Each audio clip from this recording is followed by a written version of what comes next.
Welcome to Our Jewish Roots with Bible teaching from Israel by Dr. Jeffrey Seif. On today's program, we begin our look at the women of the Bible in our series, She Shall Be Called Woman.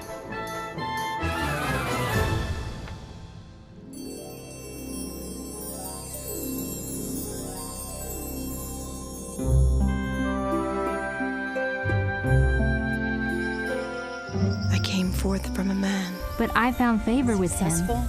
And now, true success is not measured in wealth and power, but in the estate of Busy one's as I am, heart. I've never been happier and more Ever fulfilled. hoped for. I raised him up strictly in the faith, needed and the more. law and the prophets. And now I want to give something back. I believe Elohim meant it to be this way. She's still a cornerstone of wisdom to the family. But you And as are I see- always in my heart.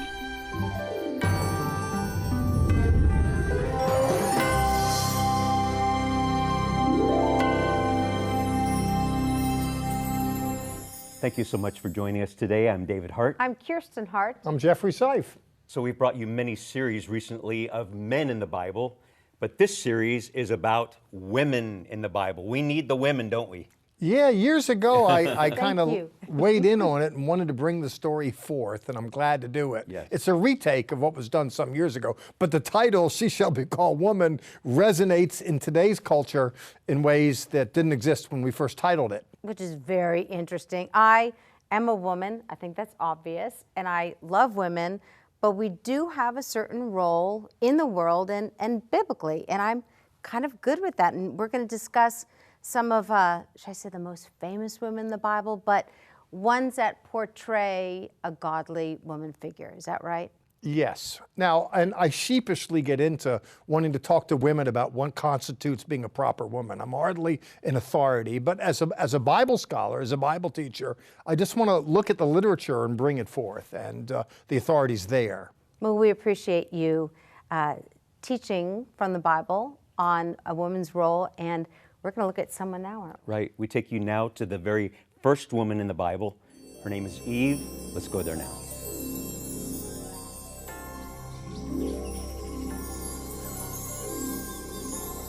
My first memories of life are not like any other. I remember awakening in the garden. Everything was new and fresh. The sweet fragrance of honeysuckle, the tranquil melody of the lark, the pleasant fruit on the trees. Elohim led me through this glorious paradise to a peculiar creature, one just like me.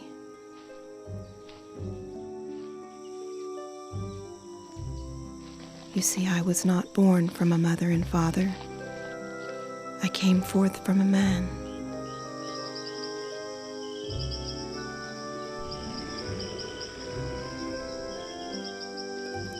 The moment he looked upon me, I saw his sorrow and loneliness turn to joy. His heart was now whole. My husband, my friend, my love, joined in union for life, joined together as one.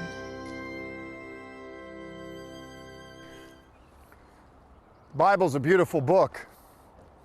In the book Bereshit, what we call Genesis, Moses is on record, Bereshit bara Elohim hashamayim v'et haaretz. In the beginning, God created the heavens and the earth. We're told as well that Varuach Elohim marchefet el pnei hamayim. The earth, it was void, but the Spirit of God was moving over the face of the waters. God is said to have been in a very creative mood over a number of days, each of which ends, Vayihi erev, Vayihi boker, yom echad. It was evening, it was morning, day 1, day 2, day 3, etc. Finally, we get to the end of that creative unction in chapter 2, verse 1.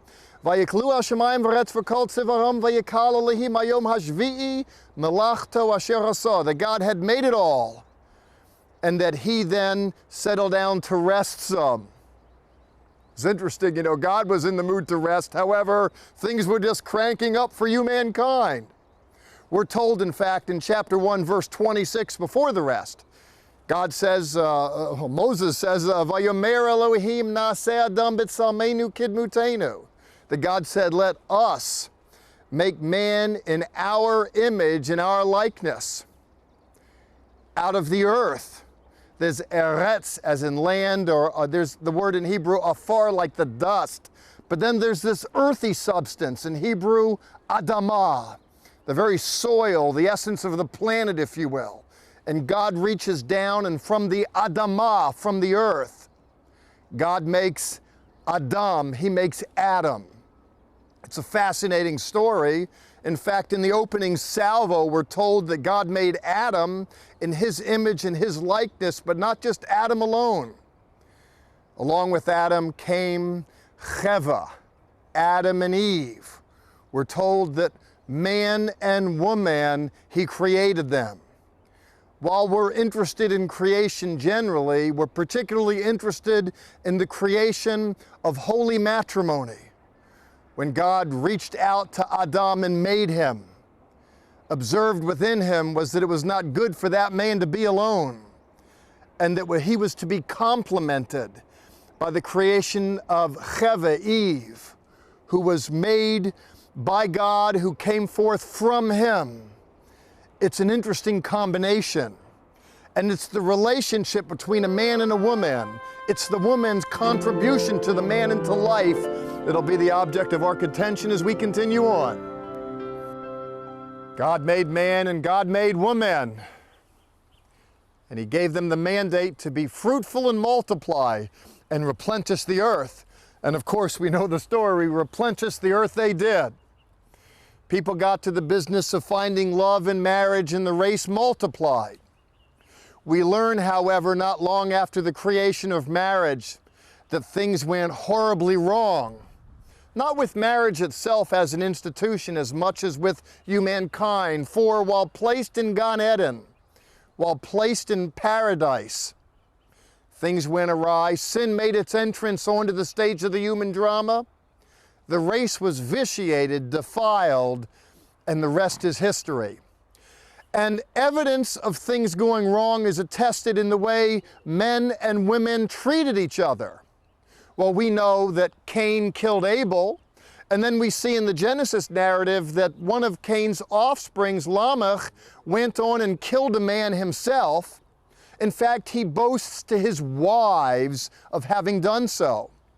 Last I checked, the Bible says that a man was to be joined to his wife, not joined to his wives. Things went bad, and this interest in acquiring women is evidenced of a world gone bad. To be sure, there's natural desires, sexual desires between a man and a woman, but this acquisitiveness, this unbridled lust for the more, is going to be humankind's undoing. In the Bible, God made man. I want to show you this on the screen with a little Hebrew lesson. The word for man in Hebrew is ish, aleph, yud, shin, ish. The Hebrew for woman is the word isha, aleph, shin, hey. The letters common between them are the aleph and the shin, but if you look again at the Hebrew, you'll see the letter yud. And if you look at the Hebrew for isha, woman, you'll see the letter hey that are unique to each. The letter yud and the letter hey in Hebrew form the prefix for God. It's an abbreviated form of Jehovah, hence the understanding that it's God. It's with God that women and men are brought together. In much the same way, absent God from the equation, what we're left with is something else. In fact, if you take Yud and Hey out of the words Ish and Isha, you'll see on the screen you're left with the letters Aleph and Shin. This is the Hebrew for fire. You might recall Paul saying once that God brings men and women together, and that it's better to marry than to burn. You take God out of the equation, and what you're left with is fire. Well, marriage as an institution is on fire. What I want to do is take you to the biblical text and show you how we can extinguish it by bringing biblical water to bear to help individuals understand this great institution, what we call marriage.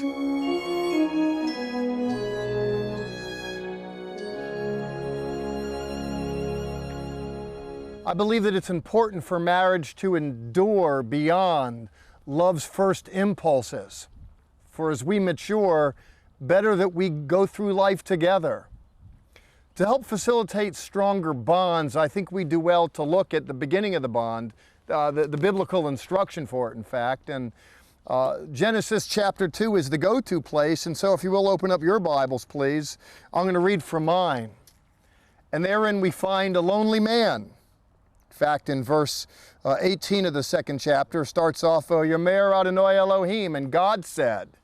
And what does he say? He says what we all know without him saying it. E'eselo etzer kenigdo, that it is not good for man to be alone, and I will make him a helpmate. There's a desire to find that other half. And here that's given expression to in the biblical literature. You know, Adam doesn't know what that other half's going to be, so God puts him to sleep, and he's going to wake up and discover someone beyond his wildest dreams. It's a beautiful story, and there's a point in the story that's worth underscoring. In verse 23, the man is woken up, and his eyes alight upon Cheva, upon Eve. And we're told, he says here, Vayomer Hadam Zota Pa'am Etsem Meratsamai Ubasor Mebisori. He looks at her and he says, that's what I'm talking about. He says, this is bone of my bone and flesh of my flesh. Look how attracted he is. You can just feel the energy in his voice. Lezot Yikore Isha. She shall be called woman. And why? Well, we're told, Ki Meish Lakachazot, because this woman came forth from the man.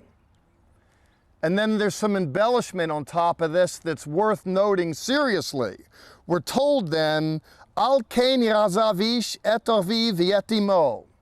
And therefore a man leaves his father and his mother, inasmuch as she was separated from him.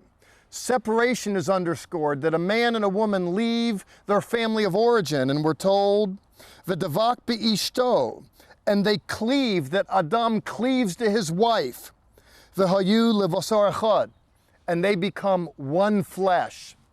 And you know what the secret to that one flesh is? It's commitment, learning to love, learning to go through life together from adolescence and beyond, as we continue on in our series on women of the Bible.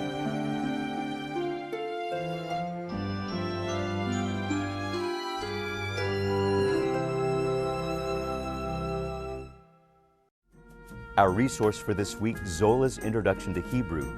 This 400-page text progresses gradually, so even the faint-hearted will find value in it, but robust enough that dedicated students are equipped to read, speak, write, and understand Hebrew.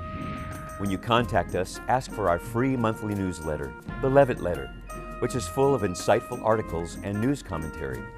Call 1-800-WONDERS or visit us at levitt.com. We just want to say thank you for helping us bring you series on men and women of the Bible. This was first, actually the series that we're in right now was produced back in 2007, but it's still relevant for all of us today. Very much so, and we'd like to focus on mothers, and for our mother figure, we picked Hannah, and we're going to go to Israel now for her story.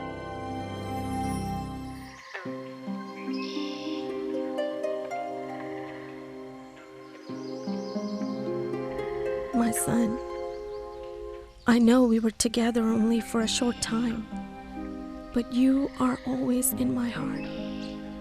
I think of you daily.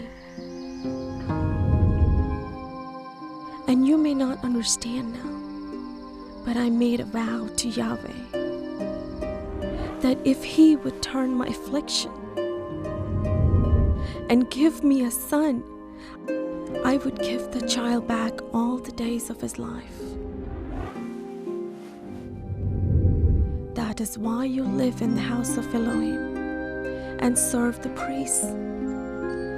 Listen carefully and obey them, for it is their charge to teach you the ways of Yahweh.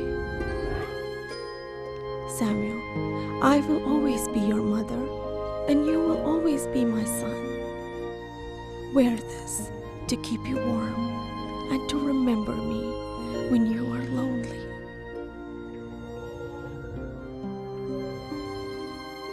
As the book of 1 Samuel or Shmuel begins, Jerusalem, is in the hands of the Jebusi, the Jebusites.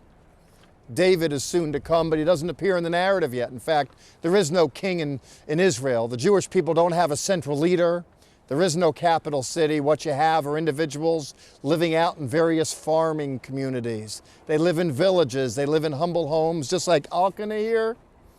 The Bible isn't well studied. Some, like this fellow, are given to the study of Scripture, but by and large, it's been neglected for years. But still, there are righteous souls trying to eke out an existence and find some security in a rather insecure world. Here in Ephraim, there was a man, Elkanah, who had a wife, Peninnah, and a wife, Hannah. Hannah is particularly noted to be a beautiful woman, a sincere, devoted woman, but she's just given over to trouble. She lived a rather rural existence. You know, they farmed, they learned to domesticate livestock and use it. They gathered the fruits of the earth.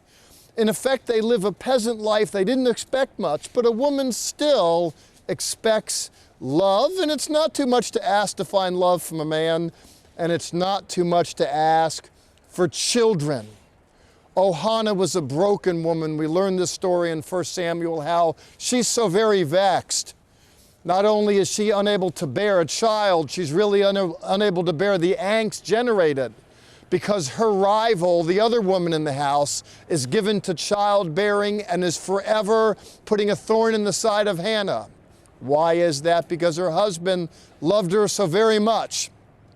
He loves her even though she doesn't have a child, and he even says to her at one point, "Dear," he says, "am I not worth more to you than 10 children?" You know, on one hand, I can appreciate his sentiments, but the answer in truth is, no, you're not. Why is that? Because she was driven so much for a desire to bear, and what does she do? I'm sure you can recall the story. She goes to the tabernacle, the Mishkan, this worship center that was set up and long since neglected, and there she prays, "God, please, I beg you, please, please give me a child, and if you do that, I will dedicate that child to you." You know what happens? She does just that, and God does just that. She's going to conceive a child. Oh, marvelous is this woman. And there's a beautiful story that unfolds here of a woman's love for a child. And this is our beginning point as we consider motherhood, this sacred act of bringing life into the world. And we'll consider this as we study the Torah on motherhood. What does the scripture say? Untativ Radonai kol yemei chayav. This is quoting Hannah, who's there beseeching God at the Mishkan, saying that if you'll but give me a child, I'll give him back to you all the days of his life. This, in the Shmuel text, is the equivalent of what we find in the Matthean Gospel, where Jesus is on record saying, if you'd seek first the kingdom, I'll give everything else to you. This woman is saying, God, I want to put you first. And she says that believing that God is going to, in fact, act on her behalf. I think it's very interesting for a variety of reasons, one of which is here you're looking in the Hebrew Bible and discovering a woman who is authorized to make a vow. This to me is reflective of a number of things, one of which is the fact that she isn't construed as simply the love slave of the male in her life, nor is she simply domestic help to work around the home and serve the family's various material needs and interests. To be sure, she does bear children, and yes, she helps around the house, but this is a woman that's empowered. She's authorized in various ways. This is evidenced, in fact, because later on, when it comes time to fulfill the vow, her husband Elkanah says, well, shall we now give this child over the Lord as per your vow? And she says, 'tis not the time. And she, in effect, is told by him, listen, do whatever your pleasure is, do what seems best. Here again, there's an example where a woman has social power. And this is striking. Today, I've discovered in a past career as a police officer many examples of men who neglect and abuse women, who treat them as property to push them around. And I observe in the world today as well that some religious traditions seem to sanction a vision of a woman as just the property of a male, a love slave, someone to do his material bidding. The Hebrew Bible, however, casts a vision for a woman of worth, a woman of value. This is evidenced in creation, in fact, where we discover that she is made from Adam and in some sense then is her equal, not just his property. I'd like to sit down and take you to the time when Moses stood up and delivered the Luchos, the commandments. You might recall he goes to Har Sinai, to Mount Sinai, and he comes down with the Luchos, with the commandments, with these, the table of 10. Principle in that table is a mandate. It's observed in the book Shemot in Exodus chapter 20, verse 12. Therein, the Israelites were told to honor your father and your mother. It's extremely important not just for men to honor their wives, but it's important for the children to honor the father and the mother. And the reason why I want to underscore mother here for the young is because later on, when this is repeated in Vayikra in Leviticus, there in the 19th chapter, the order is reversed. Moses there reiterates and says this time, honor your mother and your father. Hence the importance of valuing a mother. Inasmuch as we see women so vested in the care of their young, so it is imperative upon the males of the species to value the mother and for the children of the species to value the mother. This is underscored in the Hebrew Bible with the notation that one must needs do so in order for their days to be prolonged upon the earth. This is one of the few of the 613 examples where there's instruction and then it says, do this in order that you may be successful in life. This point is underscored beautifully, it seems to me, in the Hebrew Bible in the book Devarim. Devarim in Hebrew means the words. It's known as Deuteronomos from the Greek meaning second law. Therein, in the 22nd chapter, there's what seems to be an insignificant story.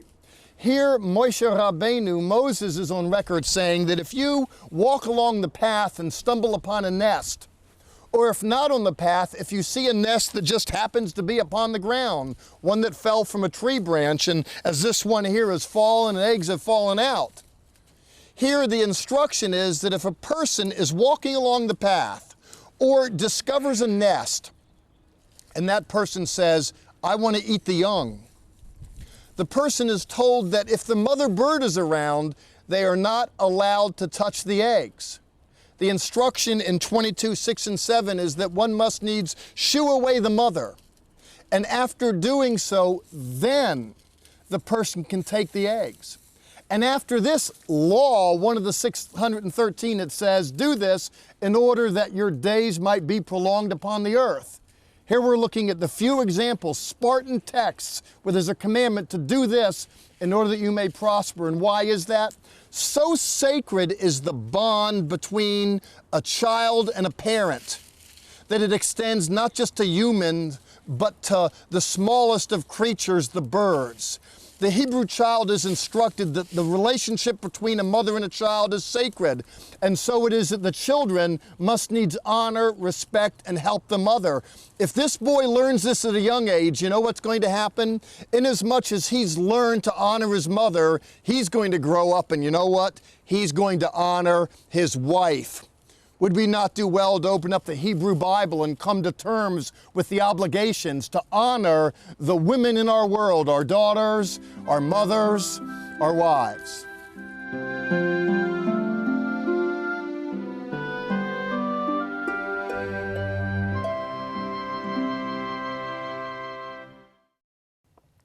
There are so many things about Hannah's story that speak to me, and I have to say one of the things I love about her is she was extremely bold.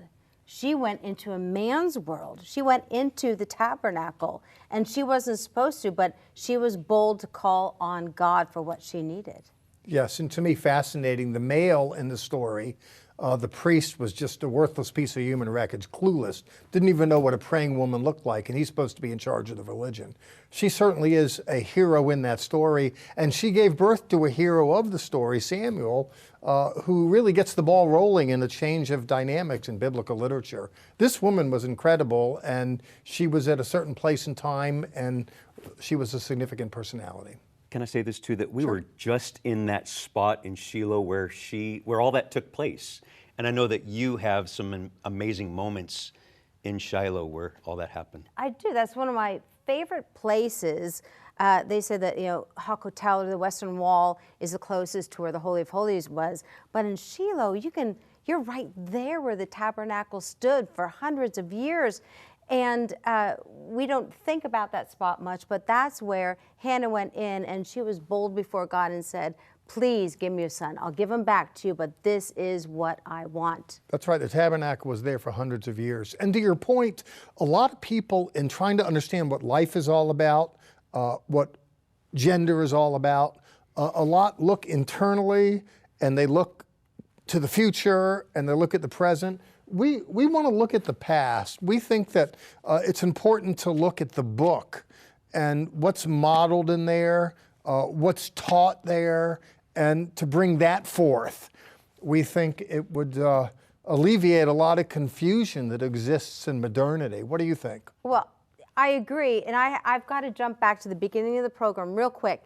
You talked, we're teaching on Eve, and we give Eve a bad rap. She ate the apple or she ate the fruit, but we have all these self-help things right now in the world, and she hears Eve dealing with hormones, and there wasn't anyone else to learn from to what a woman is like, and I think she did the best she could. I'm less inclined to be overly critical of her, in part because even in the literature, the instruction, don't eat the fruit, she wasn't around then. It was her old man that heard it, that failed to deliver the information. He's ultimately responsible for it. Sadly, individuals laid the blame of the problem in the human species on womankind because of Eve, but I think that's overly simplistic and problematic. Ooh, this is good. Yeah. It's good stuff. There's more women coming in this series. Please stay tuned, but it's time to go now. We leave you with this. Sha'alu Shalom Yerushalayim. Pray for the peace of Jerusalem. Join us right now for additional content that is only available on our social media sites. Visit our website, levitt.com, for the current and past programs, the television schedule, tour information, and our free monthly newsletter, which is full of insightful articles and news commentary. View it online, or we can ship it directly to your mailbox every month. Also on our website is the online store. There you can order this week's resource, or you can always give us a call at 1-800-WONDERS. Your donations to Zola Levitt Ministries helps us to support these organizations as they bless Israel. Please remember, we depend on tax-deductible donations from viewers like you.